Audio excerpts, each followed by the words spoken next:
Fala jovem, beleza? Mais uma aulinha aqui com o professor Jonatas Gonçalves e essa aulinha é muito importante, que é sobre a organização da tabela periódica, tudo bem?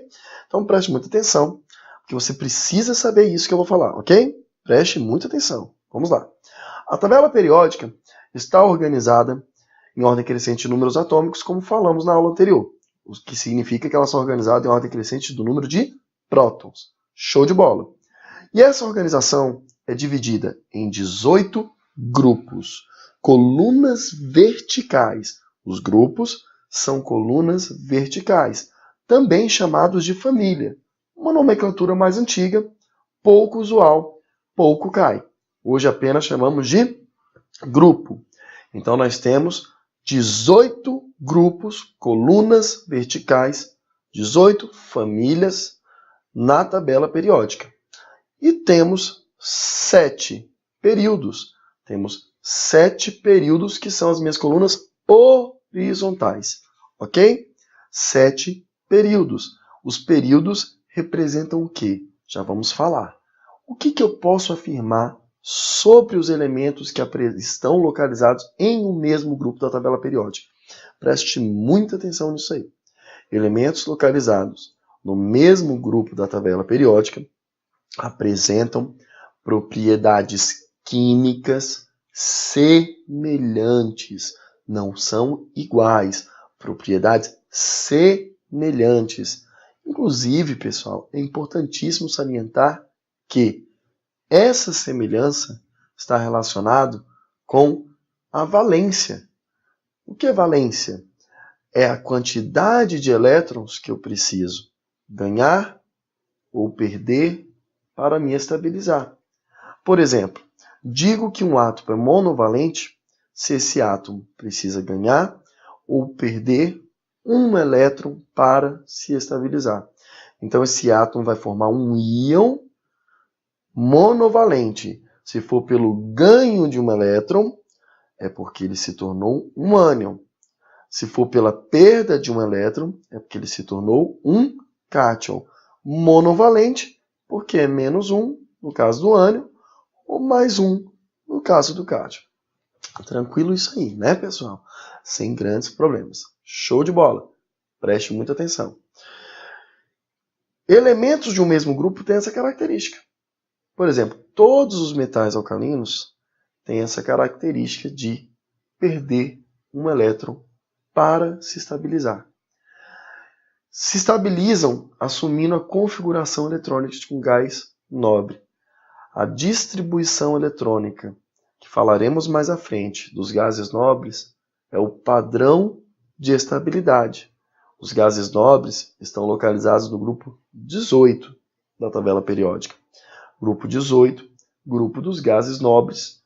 Todos os elementos na natureza pertencentes àquele grupo apresentam-se na forma de substâncias monoatômicas, o que quer dizer um único átomo. Em outras palavras, não estão ligados a ninguém. E todos os demais elementos da tabela periódica, ao formarem substâncias, se ligam na tentativa de assumir a configuração eletrônica de um gás nobre. De novo, todos os elementos da tabela periódica, com exceção dos elementos do grupo 18, formam substâncias simples ou compostas na tentativa de assumirem configurações eletrônicas através de suas ligações químicas dos gases nobres. Eles querem assumir aquelas configurações eletrônicas dos gases nobres por meio da formação de substâncias. E é por isso que existe uma grande variação de substâncias químicas, porque existe uma grande variedade de elementos e uma grande variedade nas formas com as quais esses elementos podem se arranjar, se ligar. Então, vejamos os metais alcalinos, grupo 1 da tabela periódica, todos têm essa característica de perder um elétron para assumir a configuração eletrônica de um gás nobre. Olha que legal. Já os halogênios, grupo 17 da tabela periódica, todos eles são monovalentes também. Têm uma tendência a receber um elétron para assumir a configuração eletrônica de um gás nobre. O que vemos então é que elementos que estão no mesmo grupo apresentam propriedades semelhantes. Essa semelhança tem a ver com a quantidade de elétrons que eles podem receber ou a quantidade de elétrons que eles podem perder durante os processos reacionais. Jonatas, mas os gases nobres não ganham nem perdem elétrons na natureza. De fato, veja que é algo em comum. Todos os gases nobres nem ganham nem perdem elétrons durante os processos, porque já são estáveis. Jonas, mas você pode provocar um gás nobre de forma que ele forme algum tipo de substância composta? Sim, você pode, mas não na natureza. Então vamos lá. 18 grupos. Elementos de um mesmo grupo apresentam propriedades químicas semelhantes. Show! Elementos localizados no mesmo período. Pessoal, o período em que o elemento se encontra, preste atenção, o período em que um elemento químico se encontra corresponde ao quê? O período corresponde a quantas camadas aquele átomo apresenta. Por exemplo, um elemento químico localizado no terceiro período, eu posso dizer que ele tem 3 camadas. Camadas na eletrosfera, que também podem ser chamadas de níveis de energias. De energia. Camadas, níveis de energia. Olha que legal. Também podem ser chamadas de órbitas. Então, o elemento que está no terceiro período apresenta 3 níveis de energia, 3 camadas na eletrosfera, 3 órbitas para seus elétrons. O que está no quarto período da tabela periódica, na quarta coluna horizontal, apresenta 4 camadas. E todo elemento químico que se encontra em um mesmo período da tabela periódica não apresenta propriedades químicas comuns. Cuidado, isso pode cair na sua prova. De novo, elementos localizados no mesmo período da tabela periódica não apresentam propriedades químicas em comum. Isso é uma característica de elementos localizados no mesmo grupo da tabela periódica. Mas elementos localizados no mesmo período da tabela periódica apresentam o mesmo número de camadas. Inclusive, podemos nos referir que apresentam a mesma camada de valência, que quer dizer a camada mais externa, a camada que pode ganhar ou perder elétrons. É tudo ali na camada de valência, a camada mais externa. Então, o elemento químico que está localizado no terceiro período, ele tem 3 camadas, tendo a terceira camada, o terceiro nível, como sendo o mais externo naturalmente. E damos o nome de camada de valência, a camada mais externa. E a camada mais externa é onde ocorrem o ganho e perda de elétrons. Se você for colocar um elétron ou retirar um elétron, você irá fazer na camada de valência, na camada mais externa. É ali que as ligações químicas acontecem. É ali a primeira zona de contato de um átomo com outro átomo. Ok? Show de bola. Tá, então eu preciso saber mais o quê? Eu preciso saber que existem elementos químicos representativos e elementos químicos de transição. Os elementos químicos representativos terminam em S e P na distribuição eletrônica. Já os elementos químicos de transição terminam em D e F. Mas presta atenção, existem os elementos de transição interna e os de transição externa. Os de transição externa, eles vão estar bem no miolo da tabela periódica, é uma zona bem fácil de identificar.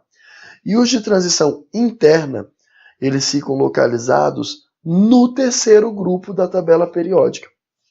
Eles ficam localizados nas 2 últimas camadas no terceiro grupo, nos 2 últimos períodos no terceiro grupo.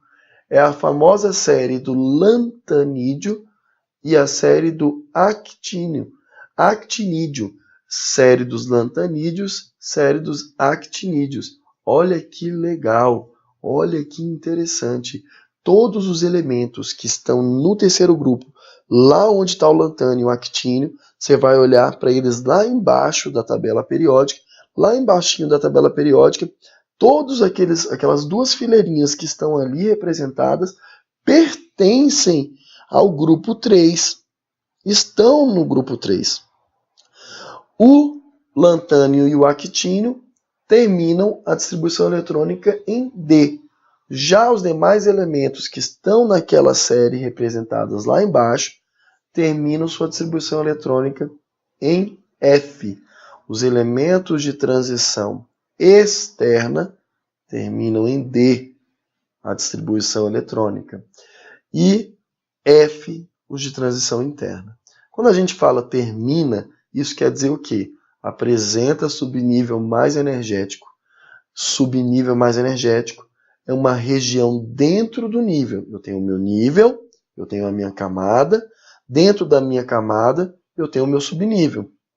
Dentro do meu subnível, eu tenho o meu orbital. Você já viu isso lá na última aula de modelos atômicos, você vê exatamente essa questão.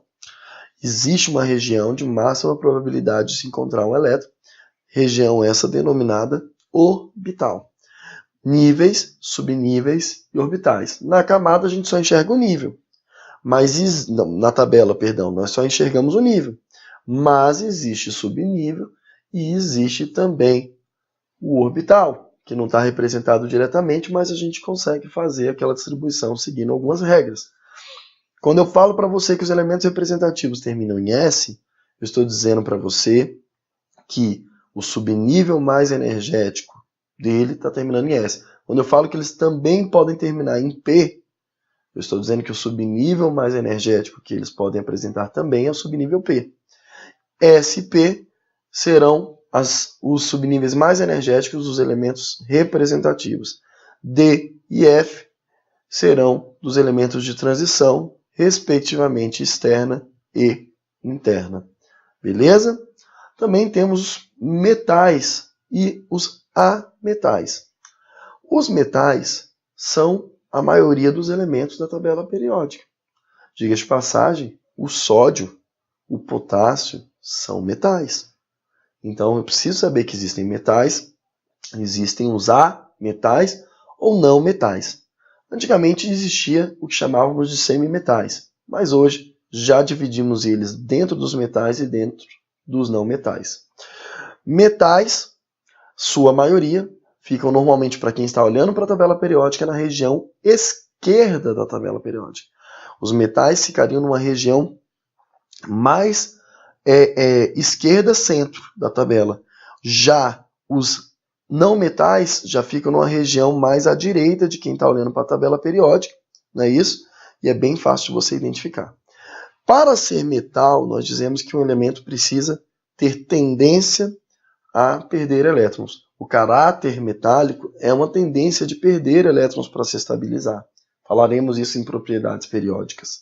E o caráter ametálico é uma tendência que o elemento químico apresenta em receber elétrons. Também falaremos isso melhor na próxima aula. Mas fique atento já nesse ponto que estamos aqui falando. Metais e não metais. Show! Também temos os nomes das famílias. É importante você saber o nome das famílias. Então vamos lá.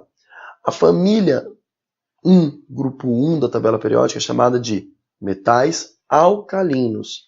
Já o grupo 2, coluna vertical 2, família 2, metais alcalinos terrosos.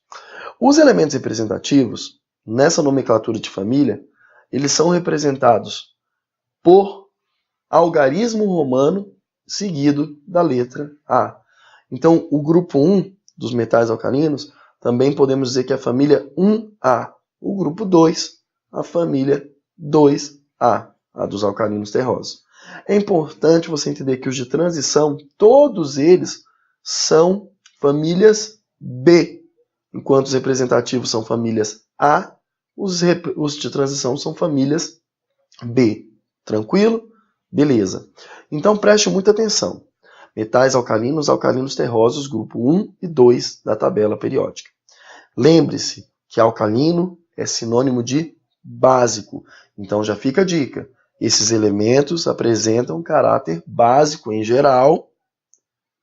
No caso do berílio, ele apresenta um caráter que chamamos anfótero, mas de um modo geral esses elementos apresentam um caráter básico. Metais alcalinos e alcalinos terrosos, ou seja, são elementos propícios à neutralização de meios ácidos.